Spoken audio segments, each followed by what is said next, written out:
Welcome everyone to Enlightened Masculinity. This is a show about spirituality, masculinity, how it relates to the feminine, the male-female dynamics, social dynamics, everything that really spawns from that, which is basically everything. This is what pushes forward humanity, and we're at the forefront of it, even just talking about it, because how taboo this is. We're probably going to ruffle some feathers just today. I hope so. I'm one of your hosts, Yogi Chris PhD, founder of Ninth Limb Yoga. This podcast is sponsored by Ninth Limb, so shout out to hashtag Ninth Limb. And, author of some books, but we're going to get into that because I'm junior to the author to my left, if you're watching this on Zoom right now. And that's their special guest. So I'll get into that. Host of many podcasts and also travel the world teaching Ninth Limb Yoga. And we have a special guest, and I'll get to him in just a second. The show also has a co-host, Akash Inti Katakam from Montclair, New Jersey. Wow, it's been a while since we've done this podcast, right, brother? And, he's a senior, biotech research analyst there for some very, very big companies. But he's also wise and spiritual, and on the side teaches yoga in Montclair, New Jersey, called the Rising Suns. Welcome to the show, Akash. What's going on, brother? Brother, I'm doing awesome. I want to take the opportunity to introduce our special guest today. So we have a very, very special guest, Shane Smith, illustrator extraordinaire, absolutely one of the best illustrators in the land, and also the author of The Science of Attraction. So Shane has studied countless years, delving into the genetic code and understanding what is this masculine-feminine dynamic, but really from a perspective of evolutionary biology, psychology, and so on and so forth. Really, really excited to pass the baton over to you, Shane. I want to start with the question of, really as an illustrator, what are some masculine archetypes that you've thought through in your illustrations? I'm sure your study of the masculine-feminine dynamic and your artwork, if you will, have kind of melded together in some way, shape, or form. So if this is kind of melded in some way, can you talk a little bit about it, or what are your thoughts on really a masculine archetype from an illustrator's perspective? Yeah, sure. First of all, thanks for having me, guys. I'm really excited to be here talking to you. Now, as far as illustration goes and where it could sort of land in my artwork, as far as masculine and feminine, like I said, I was talking to Chris earlier, just before we started to go live and stuff like that. And it's something that I never actually analyzed or actually went into, or maybe even noticed before I started studying, or even after as much. But if just thinking about it now, some things come to mind as far as archetypes and just the how you can notice that sort of stuff in my artwork would be like a lot of colors, and it would be a lot of I would say positions that the man would take in the artwork, possibly like just different body language that you could draw, whether or not the formation of him in the actual panel, like the composition, you could definitely sort of maybe gauge from an outside point of view of the masculine and feminine, and definitely colors, of course. That definitely helps when you're looking at the artwork. Just different colors as far as what would be masculine, what would be feminine. That's where I would sort of go just after you asked that question of sort of analyzing what the masculine and feminine would be in the artwork. That's where it would take me, just on even structures of the position of the man in the composition, and then how feminine the woman looks in the artwork also, like those sort of dynamics. Just typical stuff like muscularity, like I said, composition of bringing like a fist forward or back, all that kind of stuff sort of brings up imagery of this masculine feminine. Absolutely, man. I love that. So often, like how you drew my picture for my program. You drew, anybody that's been on the Silent Flute, you've seen the classic kind of artwork. It's like a superhero cartoon. It's so cool. It's kind of how I see myself. And a lot of times I'll be out and I'm looking at myself. I do this little exercise. Akash, you maybe do this also, where I say to myself, like, what would the posture of a leader be in this situation?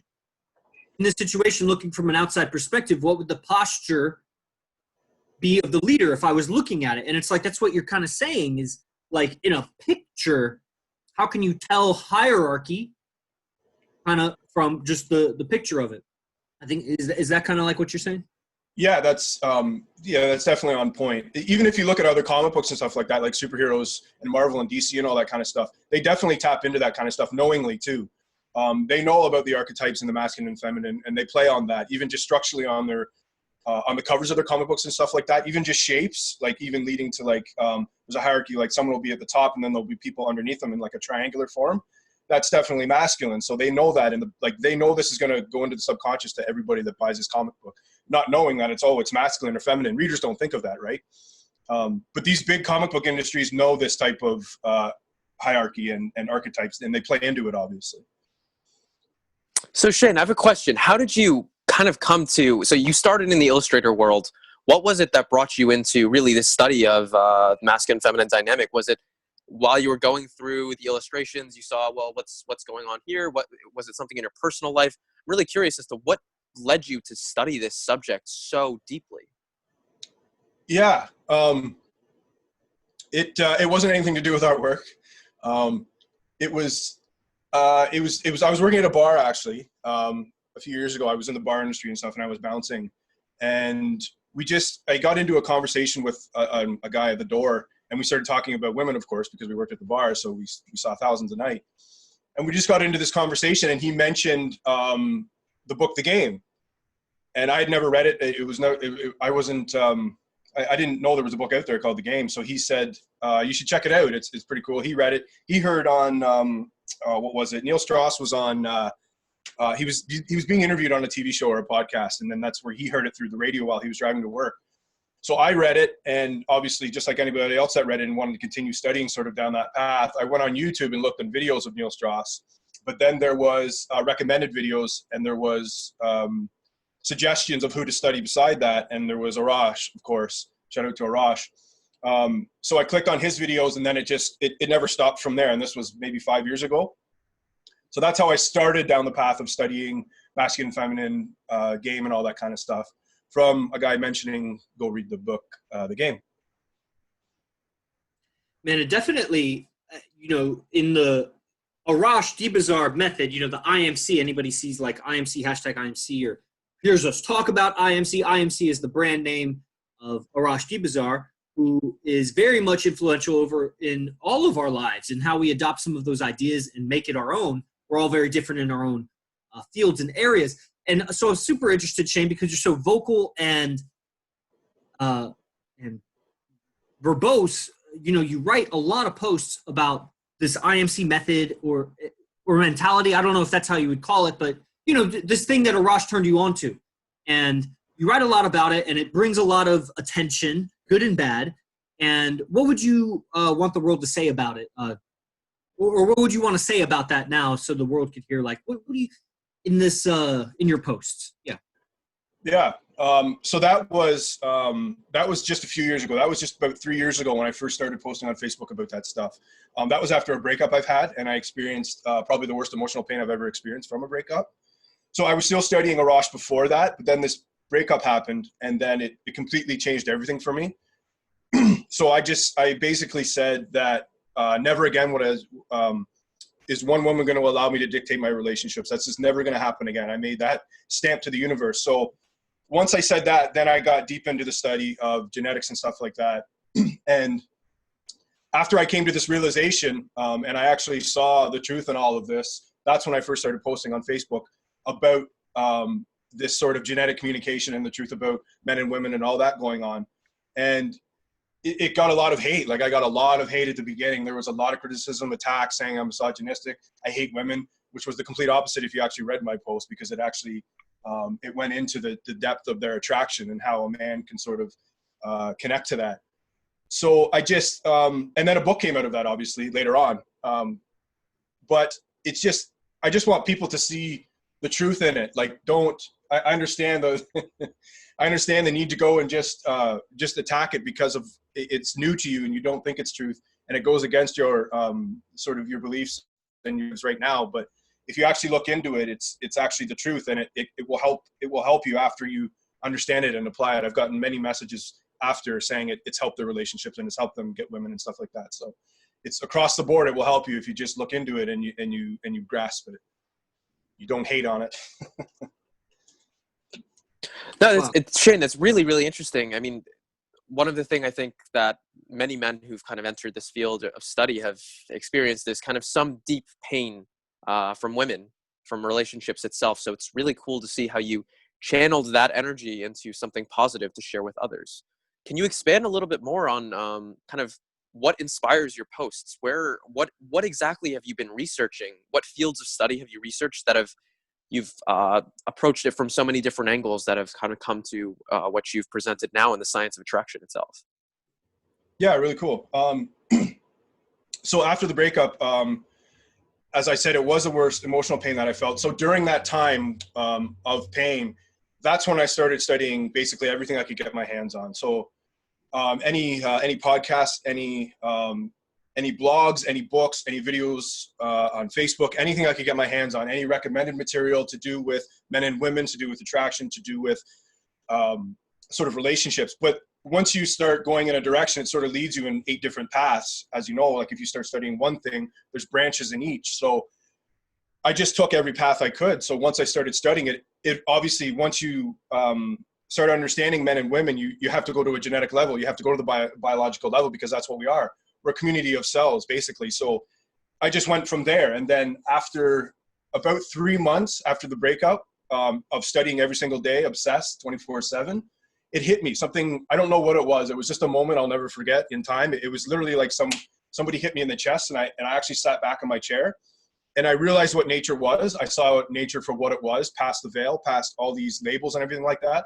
I saw the code underneath. It was almost like Neo. It's kind of cheesy to say, but it was like the moment of Neo when he saw the code. I absolutely understood what nature was. I understood we are vehicles of nature and stuff like that. So that's when I first started posting. From that understanding, it was almost like I got to get this shit out. People have to know about this stuff. And I thought it would be well received, actually. I thought people would be like, yeah, awesome. But no, it was the complete opposite. But it was just this sort of motivation to get it out there. I just had to share it. There was no intention to change people's minds, to do anything. There was no intention of a book. There was nothing. It was just to get this information out there, because it was calculating so fast in my mind, because I saw it in that one moment, that I just wanted to spit it out. And 2.5 years later, it's still coming out. You said something very interesting that to me, when you said talking to the genetics or genetic communication. Would you unpack that idea a little bit? What is exactly, how could you get exact on that? Right, sure. So we have no choice but speaking to each other on a genetic level, because basically we're a manifestation of a code. That's all it is. We're an expression of this code. So if you take one cell and you divide that into trillions, that's us sitting here. So in each one of those cells, there's a code that's basically, it's like a sequence of letters. So the whole point of us in that unit is to preserve those genes. So there has to be some sort of monitoring system. There has to be some sort of security system monitoring the environment to make sure that code stays safe in order for it to copy into the next generation.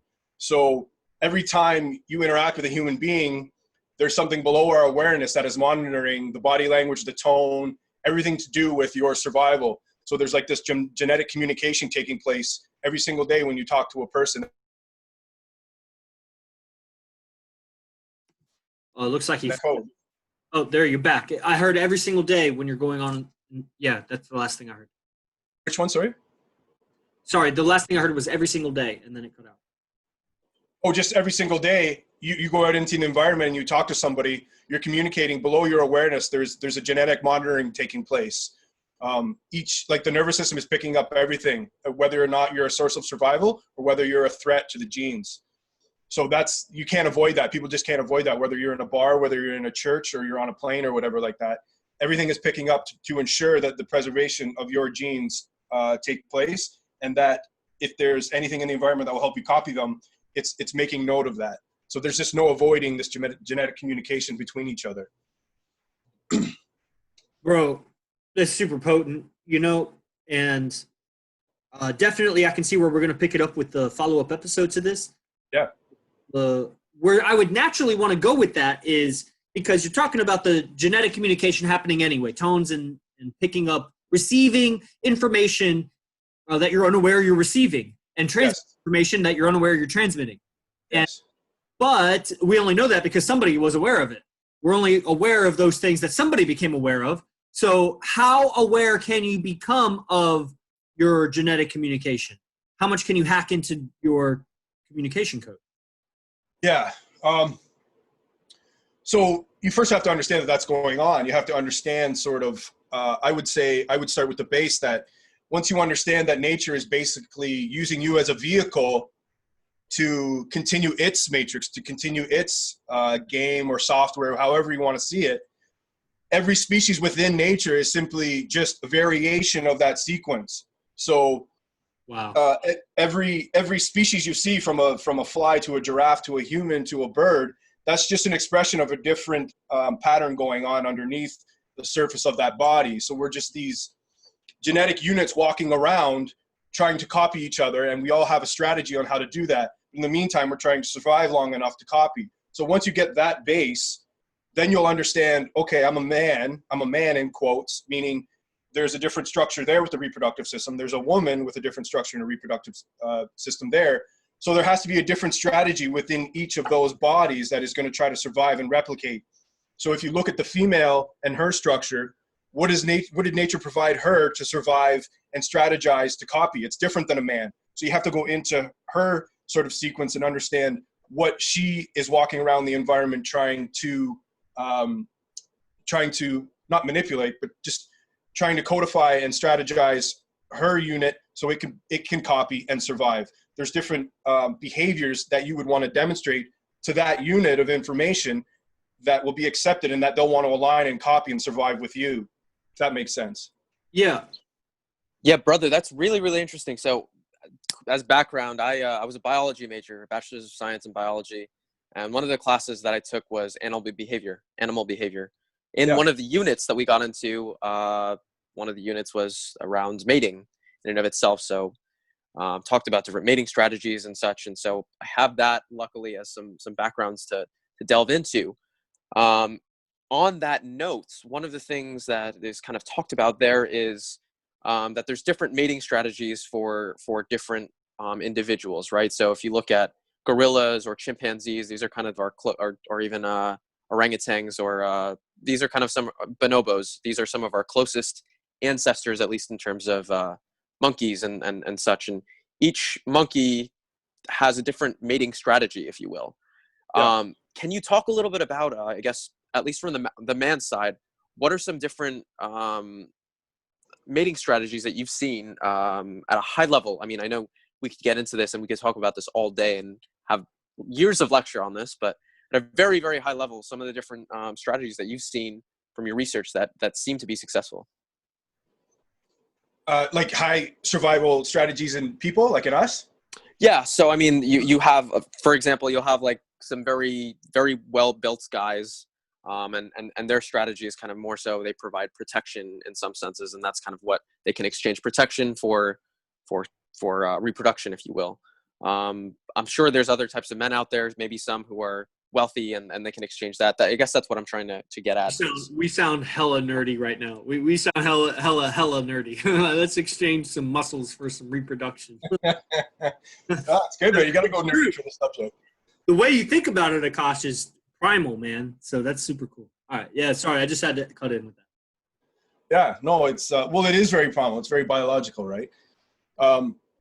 So, I mean, the highest we could see if we sort of look out would be the people at the top of the hierarchy, right? Would be the movie stars, would be all those people at the top that have unlimited amount of resources that can actually take care of a woman. So even women are in a hierarchy too, though, depending on their beauty. Obviously, they're not the same regarding their value in nature. Their value in nature is strictly, obviously, their reproductive, their beauty, which is basically just the health of their genes, the genetic potential, and stuff like that. So they're at the top of the hierarchy. So if you take both of those guys, the guy with the unlimited resources and the guy and the woman with the highest potential of genetic and low mutation and all that kind of stuff, then the guy at the top is going to be able to have more choice. It's who has more choice, really, when it comes down to it, because you're demonstrating a level of survival to the women that other guys don't. Now, you mentioned muscles. Yeah, that's just one demonstration, right? So when a woman approaches, or a woman monitors the environment, she's looking for the highest source of survival she can attain, right? But that's limited to her too. It's limited to what she can offer the other guy. So Akash, your question, the highest sort of what I've seen in being able to provide survival would be those type of guys. But in communication too, if we look at a guy like Arash, like he's beating guys that are that have way more money than him through his communication. So he's communicating survival to her through different levels, but not on the monetary level. But he's at the highest, but all these other guys are at the highest too. So it just comes down to who can provide the most potential survival on every level, on a physical level, on an emotional level, on a mental level. And Arash is basically doing it on every level. But all these other guys that demonstrate a lot of survival just do it in sort of one area. So the top of the chain would be those guys that can do all of it, I would say. Yeah, I just want to throw in my 2 cents there. I see Arash as kind of the trillionaire on a planet full of like thousandaires or people that are scraping together a couple of bucks. You know, yeah. If you were in a bar, let's say the most famous bar, I don't know, Washington, D.C. or whatever, the president was in there. If the president was in there, but a really, really sexy, like, I don't even know who sexy celebrity, like, I don't know, really the sexiest, whoever it is for you. The number one got up on the bar and started like dancing, like, I don't know, Coyote Ugly or something. That would take your attention.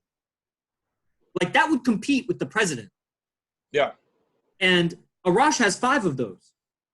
Exactly. That is not on the same order of magnitude.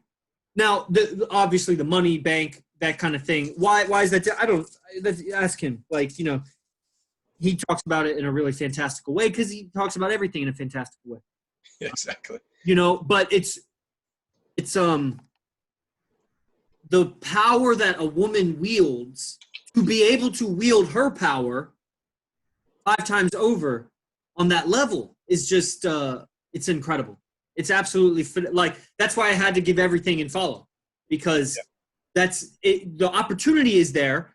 It would almost be like who's that guy? Elon Musk. It'd be like a younger Elon Musk before he like made it, but you could tell that like somehow if you had the wits to tell that this guy has something that no one else can really match because it's something like a talent, but he can't teach it. He's like a trailblazer. And so then it's easy to follow once the trail is blazed kind of thing. You know, and that's what Arash is with, you know, this genetic code, the demonstration of the genetic code. I don't know. He writes it down, articulates it like you. The way you were just talking about it a moment ago made it feel like a video game. I felt like I was in the movie of a video game and it's real. And it, anyway, so that's kind of wrapping up this episode. I'll hand it over to Akash and Shane for any last words, and then we'll bring it back with another episode talking a little bit about spirituality. I want to talk about, Shane, if you're into the spirit. But any closing thoughts on what we've talked about already? I'll hand it off to Akash first. Yes, on my end, if you guys are interested in more content, highly encourage you guys to subscribe to our Enlightened Masculinity podcast group, put out some weekly content around a variety of different topics. Could be anything from what's going on in biotech worlds to yoga postures to mindsets to talking about pickup and seduction. Secondarily, I have a yoga hike this coming Saturday and Sunday. So if you guys are interested, absolutely amazing experience. We will be hiking through the mystical woods of Eagle Rock Reservation and end it with a nice view of New York City with the sun setting over New York City. And lastly, Sunset Club, where I bring together some of the most interesting, innovative, intelligent, beautiful, and all-around kick-ass people in the Montclair, northern New Jersey area. So if you guys are interested, reach out to me, DM me at AkashInti, and I'm happy to hook you guys up. Shane, tell us about the Science of Attraction. I am dying for this book to come out. I cannot wait to share it with the masses of everyone around here. Can you tell us a little bit about this? Yeah. Well, if you go to the attraction code on Instagram, I do have a product now with Arash. It's definitely a little more expensive than the book will be, but it was when I initially started writing these Facebook posts, he reached out and said, hey, let's do an ebook and let's interview each other and all that kind of stuff. So there is that product on the attraction code. If you want to wait for my book, it will. I'm guessing a few months here. I'm putting everything together. It's probably going to be close to 200 pages. I want it in paperback and stuff like that, but I'm going to have a website and everything. But it will be available still on the attraction code on Instagram. And then I'm going to start posting more on that. So it's definitely coming out, brother. I'm guessing a few months. It's going to be a compilement of most of my Facebook posts from when I first started till now, and then a few extras. Super. Yeah, that's super good. Awesome, guys. Thank you for tuning in. If you catch this on iTunes, then leave a comment And we'll catch you in the next episode with our special guest, Shane Smith. Namaste.